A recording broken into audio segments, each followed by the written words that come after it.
नमस्ते पाठकों, स्वागत है आपका अपने पसंदीदा चैनल क्रिस फ्लिप पर, जहां हर सारांश नई कल्पना को उत्तेजित करता है। आज हम स्टार्ट विथ वाई नामक पुस्तक के सारांश के साथ आपकी खोज में मदद करेंगे, सच्ची लीडरशिप की खोज। इसके लेखक साइमन सिनेक हैं, जिन्होंने इस पुस्तक में व्यक्तिगत और पेशेवर जीवन में सफलता के लिए एक सीधे मार्ग को उजागर किया है। सबसे पहले हमें अपने वाय को समझना होगा।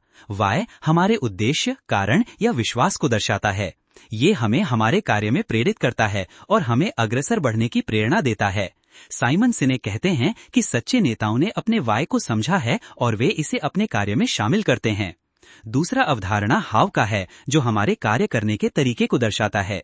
ये हमारी विशेषताएं और कौशल को दर्शाता है और ये भी दर्शाता है कि हम किस प्रकार से अपने वाय को प्राप्त करते हैं। तीसरा और अंतिम अवधारणा वॉट है, जो हम क्या करते हैं ये दर्शाता है। ये हमारे उत्पादों, सेवाओं और कार्यों को दर्शाता है। लेकिन साइमन सिनेक कहते हैं कि वॉट केवल सतही है, जबकि वाय और हाउ हमारे कार्य की गहराई को दर्शाते हैं। लीडरशिप और सफलता की खोज में हमें सबसे पहले अपने वाय को समझना होगा। ये हमें अपने प्रयासों की दिशा देगा और हमें अपने लक्ष्यों की ओर अग्रसर करने में मदद करेगा। इसके बाद हमें अपने हाव को समझना होगा, ताकि हम अपने वाय को साकार करने के लिए सही तरीके चुन सकें। अंतिम रूप में हमें वॉट पर केंद्रित होना होगा, जो हमारे प्रयासों का परिणाम होगा। स्टार्ट विथ वाई का मूल संदेश ये है कि सच्चे नेता केवल स्वयं को नहीं बदलते, बल्कि उनका आसपास का संसार भी बदलता है।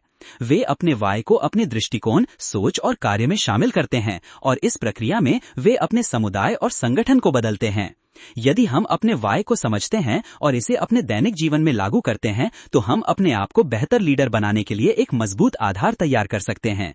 और यही स्टार्ट विथ वाय का मूल उद्देश्य है, हमें अपने वाय को खोजने और उसे अपने जीवन में लागू करने के लिए प्रेरित करना। तो आप तैयार हैं अपनी वाय की खोज करने के लिए?